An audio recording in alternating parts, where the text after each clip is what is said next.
பிரியமான சகோதர சகோதரிகளே, யோவான் செய்தியில் நீங்களாம் பைபிள் எடுத்துக்க மாட்டீங்களா, அதனால அப்படியே சொல்லிடுறேன்.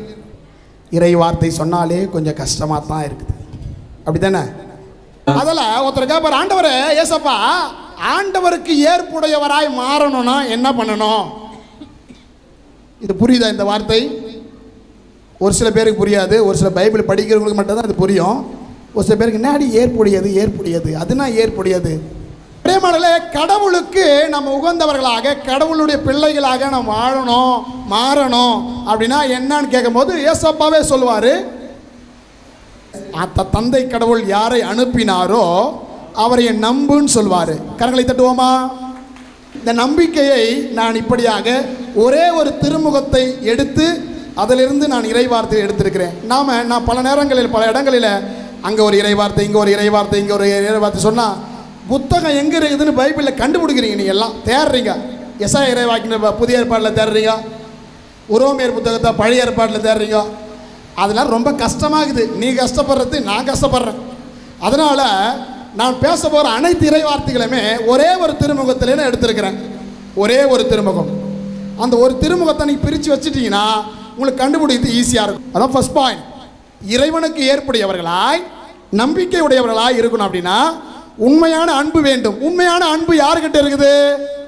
உடனே சொல்லாத, ஏசப்பா கிட்ட தான்.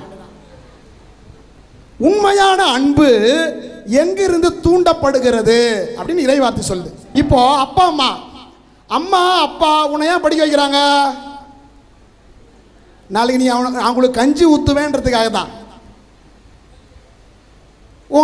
நீ அப்பா அம்மா ஏன் இருக்கும்போது அன்பு செய்கிற? செலவு பண்ணுறதுக்கு காசு கொடுப்பாங்கன்றதுக்காக தான்.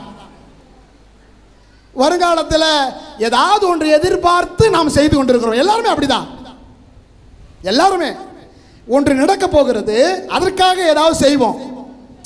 இப்படியான அன்பு தான் நம்முடைய அன்பு. ஆனால் எப்படி அன்பு தூண்டப்பட வேண்டும் அப்படின்னு பைபிள் சூப்பராக சொல்லுது. ஒரே ஒரு திருமுகத்தில் எடுத்திருக்கிறேன். தீமோத்தேயுக்கு எழுதிய முதல் திருமுகம். பைபிள் இருக்குதா? தீமோத்தேயுன்னு நானே தெரியல. நாங்கள் எங்கே ஃபாதர் போர்ட்ட போகிறோம். நான் பாட்டியம்மா கதை கேட்க தானே வந்தா, கேட்டோன்னே குஞ்சிச்சு அது பாட்டியம்மா. 1 தீமோத்தேயு 1வது அதிகாரம் 5வது இறைவார்த்தை. ஏன்னா வாசிக்கிறீங்களா? நான் வாசிக்குவா? நல்லா கவனிக்கணும். நல்லா பிரியமானங்களே, புரிஞ்சா எடுத்துக்க, புரியலாம் கேளு. வாசிங்க. தூய்மையான உள்ளம், நல்ல மனச்சான்று, வெளிவேடமற்ற விசுவாசம். சூப்பரான வார்த்தை. நல்லா கொஞ்சம் மறுபடியும் நான் சொல்கிறேன், மனப்பாடம் பண்ணி வச்சுக்க. வீட்டுக்கு போகும்போது இந்த ஒரு வார்த்தையாச்சும் எடுத்து வீட்டுக்கு எடுத்துன்னு போ. நல்லா மறுபடியும் வாசிங்க. தூய்மையான உள்ளம், நல்ல மனச்சான்று, வெளிவேடமற்ற விசுவாசம்.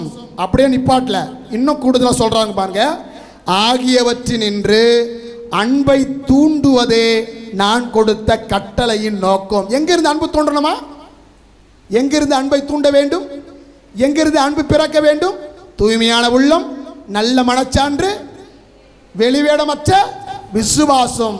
3 முக்கியம். இந்த 3 இருக்கிற இடத்திலிருந்து தான் அன்பை தூண்ட முடியும். மற்ற இடத்துல இந்த 3 இல்லாமல் I love you mummy, I love you டேடினா அது போய் மூஞ்சில குத்துவேன்னு அர்த்தம். 3 இருக்கணும். எங்கிருந்து அன்பு தூண்டப்படும்? தூய்மையான உள்ளம், நல்ல மனச்சான்று, வெளிவேடமற்ற விசுவாசம். Price the lord, praise the lord, praise the lord, praise the Lord. இது 3 இருக்கிற இடத்தில் தான் அன்பு தூண்டப்படும். இந்த உண்மையான அன்பு வருகிற இடத்தில் தான் ஆண்டவருக்கு ஏற்புடையவர்களாக மாற முடியும்.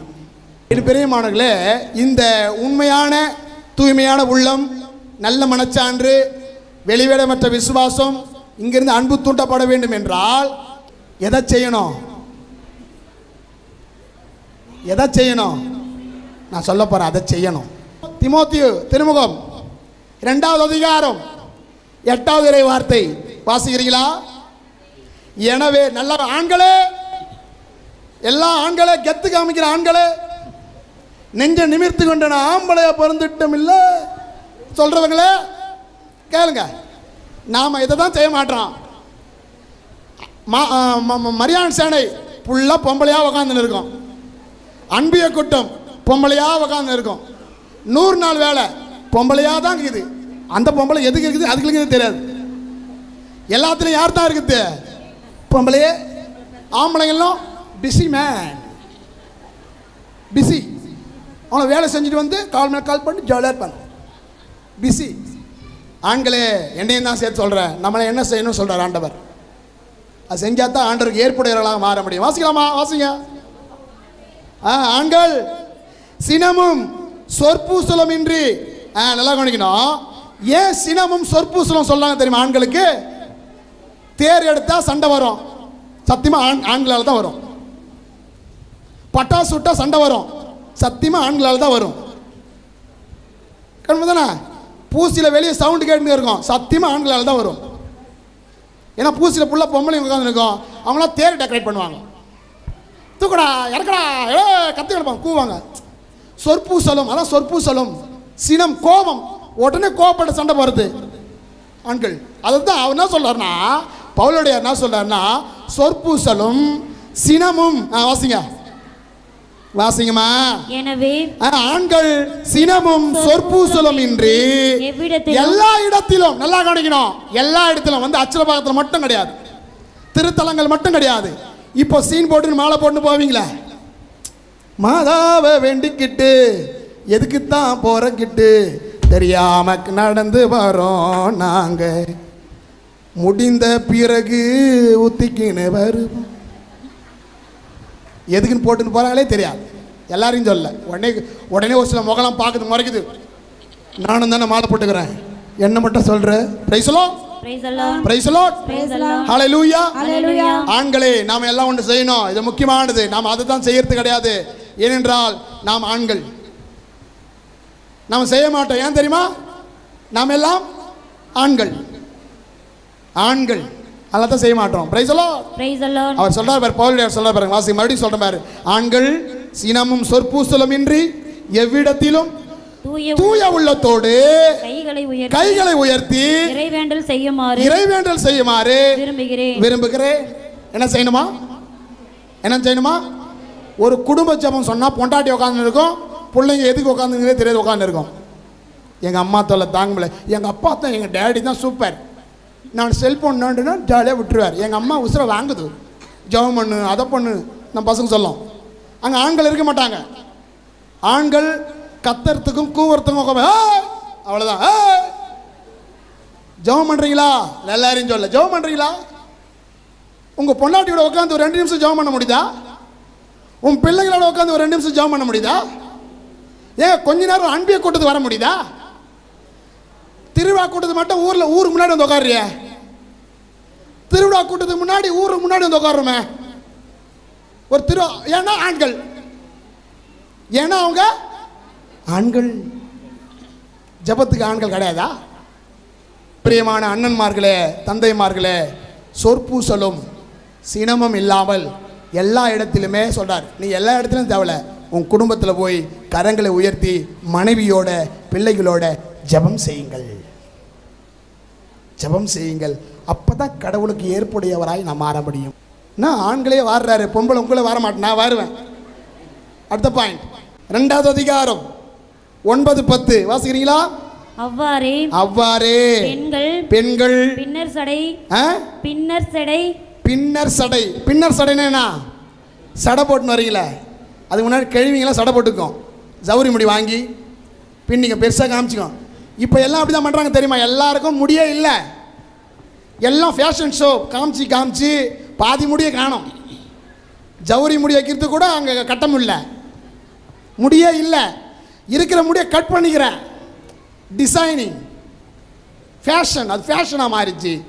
அவ்வாறே பெண்கள் பின்னர் சடை, பொன்னு, முத்து, விலை உயர்ந்த ஆடைகள் ஆகியவற்றால் தங்களை அணிந்து கொள்ளாமல் நாணத்தோடும் தன்னடக்கத்தோடும் ஏற்புடைய ஆடைகளை அணிய வேண்டும். அது மட்டும் இல்ல, இன்னொன்று சொல்றாரு, கடவுள் பற்று உள்ளவர்கள் என சொல்லிக் கொள்ளும் பெண்களுக்கு ஏற்ற அணிகலன்கள் நற்செயல்களே.